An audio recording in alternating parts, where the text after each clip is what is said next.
ठीक है, ठीक है। ओके। उसके बाद उसके बाद जो है इस स्ट्रक्चर में आप देखिए कि नेक्स्ट जो है ऑपरेटिंग कंसर्न से जस्ट नीचे मैंने यहाँ पे दो बताया है, कंट्रोलिंग एरिया। और इसके दो दो टाइप्स होते हैं, दो प्रकार होते हैं, 1:n मेथोडोलॉजी और एक है 1:1 मेथोडोलॉजी। ठीक है, तो नोट्स में प्लीज देखिए मैंने जो बताया है। It is a highest hierarchy in CO module, ये हाईएस्ट हायरार्की है कंट्रोलिंग मॉड्यूल में।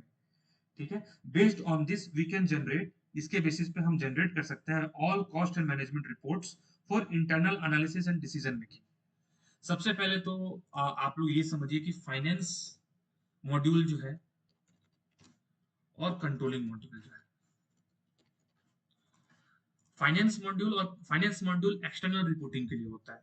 मतलब हमको अपना वो गवर्नमेंट हमको अपना ये फाइनेंशियल रिपोर्ट्स बनाना है। अब फाइनेंशियल रिपोर्ट्स क्या होता है? प्रॉफिट और loss account, balance sheet account. Government को प्रेजेंट करना है, इन्वेस्टर्स को प्रेजेंट करना है, क्योंकि वो लोग हमारे कंपनी में इन्वेस्ट करें, कैसे, किस माध्यम से? शेयर्स इशू करती है कंपनी, सारी कंपनी शेयर वो लोग परचेज करते हैं और इन्वेस्ट करते हैं, ताकि उनको फंड आता है, फिर वो उस फंड से वो अपना बिजनेस करते हैं। बड़ी बड़ी कंपनी, हर कंपनी जनरली। उसके बाद तो ये एक्सटर्नल रिपोर्टिंग के लिए होता है फाइनेंस। कंट्रोलिंग क्या होता है? कंट्रोलिंग इंटरनल रिपोर्टिंग के लिए होता है। मतलब जो वो प्रोडक्ट बना रहे हैं, वो अपने प्रोडक्ट का क्वालिटी को इम्प्रूव करने के लिए कंट्रोलिंग करते हैं और कॉस्ट को कम करने के लिए कंट्रोलिंग करते हैं। तो कंट्रोलिंग वो करते हैं विद इन द ऑर्गेनाइजेशन। और इन कंट्रोलिंग से बाहर का कुछ भी लेना देना नहीं है। फाइनेंस का सिर्फ और सिर्फ बाहर से ही लेना देना है, एक्सटर्नल रिपोर्टिंग करने के लिए, इन्वेस्टर्स के लिए, अपना जो लोकल टैक्स को ये करने के लिए, लोकल टैक्सेशन करने के लिए, रिपोर्टर्स को, सॉरी, इन्वेस्टर्स को वगैरह वगैरह। ठीक है, तो ये चीज तो पहले फाइनेंस और कंट्रोलिंग समझ जाइए, ये समझ गए। उसके बाद ये ऑपरेटिंग कंसर्न जो है, इसको मैं यहाँ से थोड़ा सा साइड में कर देता हूँ। उसके बाद ऑपरेटिंग कंसर्न जो है, सॉरी, उसके बाद कंट्रोलिंग एरिया जो है, ये मैंने यही बताया कि ये हाईएस्ट हायरार्की, ये हाईएस्ट हायरार्की है सीओ कंट्रोलिंग मॉड्यूल में। और इसके बेसिस पे सारे कॉस्ट और मैनेजमेंट रिपोर्ट्स को जनरेट किया जाता है। ठीक है, किस लिए? इंटरनल एनालिसिस के लिए, इंटरनली एनालिसिस करने के लिए और डिसीजन मेकिंग के लिए। यही है कंट्रोलिंग एरिया।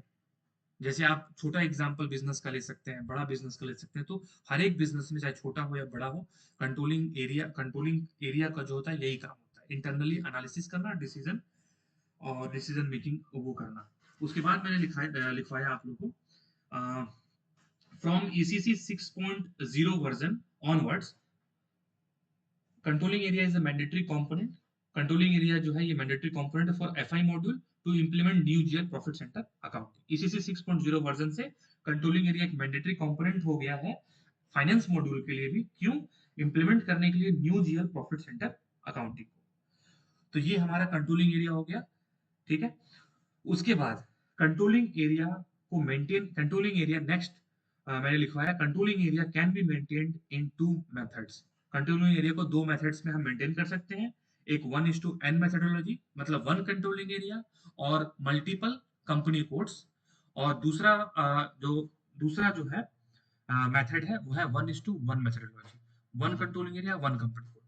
अब फिर मैंने लिखवाया आप लोगों को कि when we will define one, तो कंट्रोलिंग एरिया को हम मेंटेन कर सकते हैं। अब मैं बता रहा था 1:n मेथोडोलॉजी।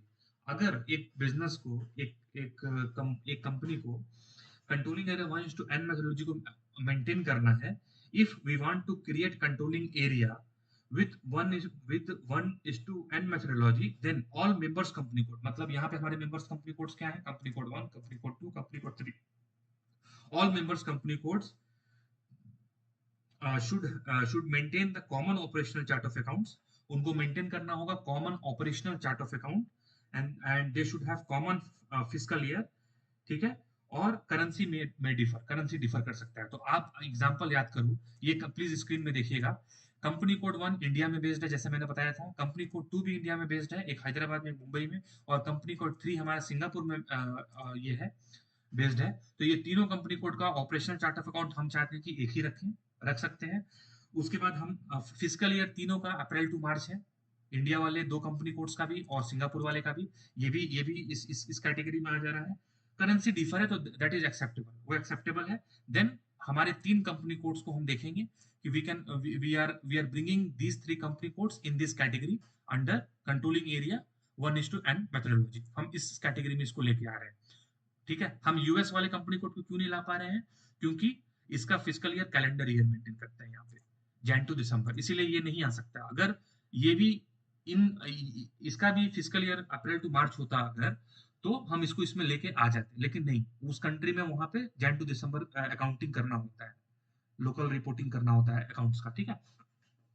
तो ये हो गया हमारा 1:n मेथडोलॉजी। दूसरा क्या है कंट्रोलिंग एरिया का मेथड, 1:1 मेथडोलॉजी। ये तो सिंपल है। If we want to create controlling area, आप प्लीज नोट्स में देखिए, if we want to create controlling area with 1:1 methodology, then all company codes, all they will all company codes attributes like chart of account, fiscal year and currency will be copied to controlling area। मतलब company code में जो भी उसका जो भी attributes हमने लगाए, features लगाए हैं, वो सब कॉपी हो जाएगा कंट्रोलिंग एरिया। मतलब ऑपरेशन एट्रीब्यूट्स मीनिंग आपको chart of operational chart of account, physical year and currency will be copied, that will be same in the controlling area. तो ये हमारा हो गया कंट्रोलिंग एरिया का डेफिनेशन, ठीक है। उसके बाद मैंने So Akhtar, जी suppose दो कंपनी कोड में हमारा फिजिकल ईयर अभी जो फिजिकल ईयर जो मेंटेन हम लोग कर रहे हैं, तो वो डिफरेंट होगा, तो उसको तो हम लोग नहीं ले सकते ना। अच्छा, इंडिया वाले में बता रहे हैं क्या, मतलब यहाँ पे? हाँ हाँ हाँ हाँ हाँ हाँ, इंडिया वाले में अगर फिजिकल ईयर देखिए डिफरेंट है, तो हम नहीं ले सकते हैं। मान लीजिए हमारा ये जो हाँ, एग्जांपल है, मैंने जो एग्जांपल दिया था, सपोज ये यहाँ पे मान लिया, चलिए ठीक है। यहाँ पे एक हैदराबाद में बेस्ड है, एक मुंबई में बेस्ड है और एक सिंगापुर में बेस्ड है। तो इसका क्राइटेरिया है कि ऑपरेशनल चार्टर्ड अकाउंट सेम होना चाहिए और फिजिकल ईयर सेम होना चाहिए। तो मान लीजिए कि ठीक है, जनरली देखिए हमको अपना इंडिया में अकाउंटिंग को जो करना है उसमें तो अप्रैल टू मार्च ही हमको मेंटेन करना है। लेकिन ड्यू टू सम रिक्वायरमेंट कुछ ऐसा बोला जा रहा है कि नहीं ठीक है, इसका हम कुछ और मेंटेन कर लेते हैं, इसका भी कैलेंडर ईयर मेंटेन कर लेते हैं, ठीक है, मुंबई वाले कंपनी कोड का। Then we can not keep in this, तब हम इसको इसमें नहीं रख सकते हैं। तब हमको इसको, अगर ये कैलेंडर मेंटेन कर रहे हैं, then we will bring it to, तब यहाँ पे भी 1:n बना देंगे इसको, क्योंकि यहाँ पे दो ओके कंपनी ओके कोड हो जा रहा है ना। और नहीं, अगर सपोज एक्चुअली फिजिकल ईयर चार तरह से मेंटेन होता है। एक है V1, V1 means April to मार्च। एक है V2, V2 means July to June. और एक है V9, अक्टूबर टू सितंबर। अगर कोई अगर यस सपोज, यस करेक्ट। सही है ना, तो अगर हम चाहते हैं मेंटेन करना अक्टूबर टू सितंबर, तब हम इसके लिए भी एक 1:1 मेथोडोलॉजी का एक और कंट्रोलिंग मीडियम देते हैं। और स्पेशल पीरियड भी रहता है ना वहाँ पे। स्पेशल देखिए, अपने पास टोटल 12 पीरियड्स है, मतलब महीना।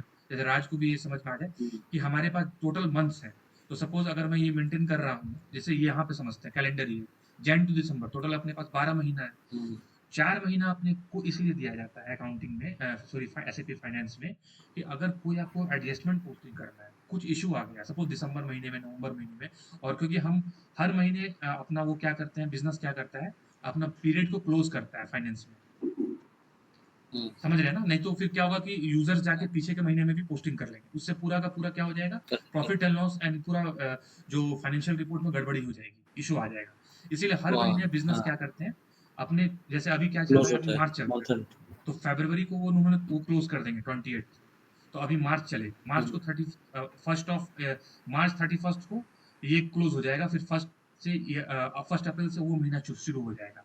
लेकिन अब सपोज कि हम दिसंबर में चले गए, हम दिसंबर सॉरी ये देखिए हम दिसंबर में आ गए।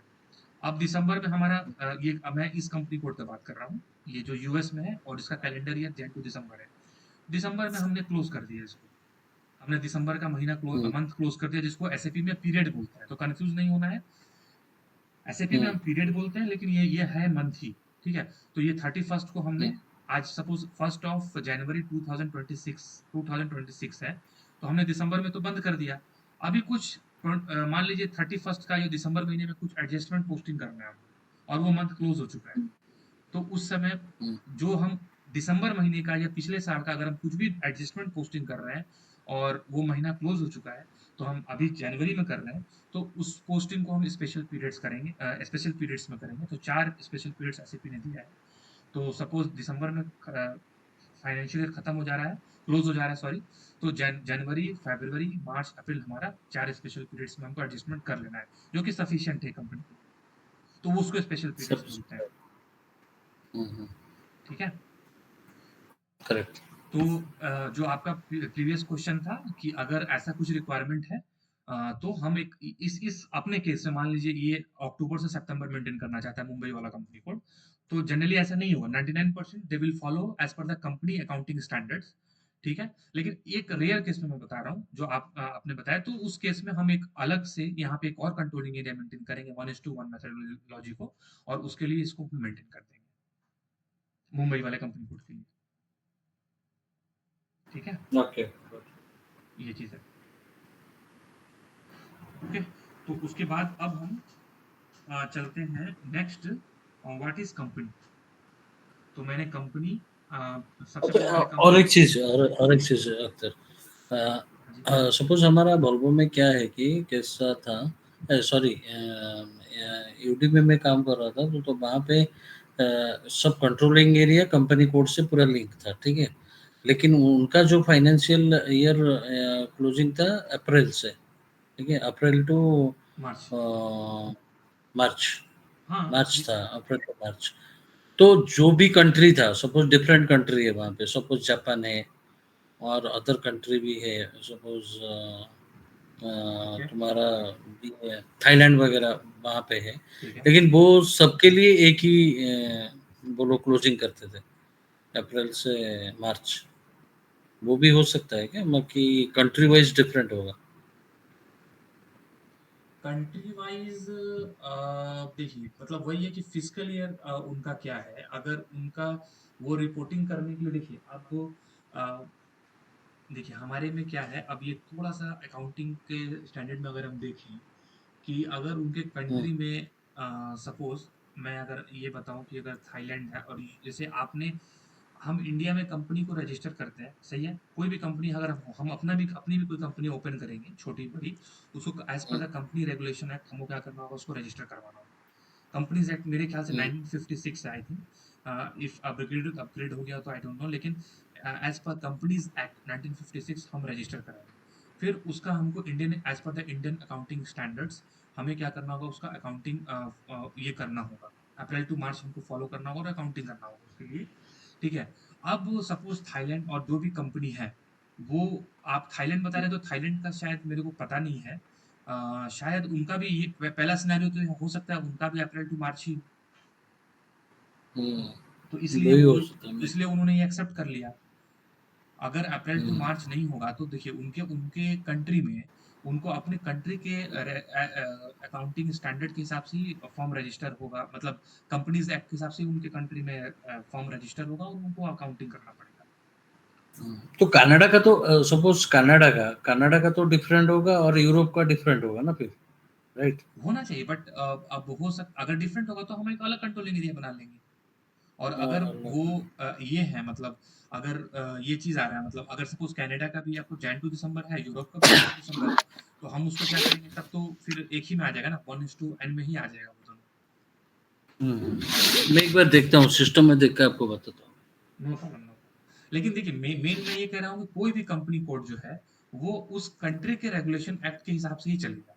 भले हमारा हुँ, जैसे टाटा ग्रुप ऑफ कंपनी का branch head office Jamshedpur Jharkhand में है, लेकिन इन्होंने बहुत सारा अपना सब्सिडरीज कंपनी कोड कहाँ कहाँ खोला हुआ है, बहुत सारे कंपनी कोड इन्होंने हुँ, यूरोप में, पूरे वर्ल्ड में ओपन किया, तो उसको उसका अकाउंटिंग उस कंट्री के हिसाब से ही करना पड़ेगा। रिपोर्ट्स को ये हुँ, चाहते हैं जिस भी करेंसी में देख सकते हैं, आईएनआर में देख सकते हैं, यूएसडी में देख सकते हैं, लेकिन उस कंट्री हुँ, में, जिस कंट्री में हम एक नया कंपनी कोड ओपन कर रहे हैं, तो हमको उसके अकाउंटिंग स्टैंडर्ड को फॉलो करना पड़ेगा, accounting rules and correct. Regulation को फॉलो करना पड़ेगा। इस चीज का हमने को हुँ, ध्यान हुँ, देना है।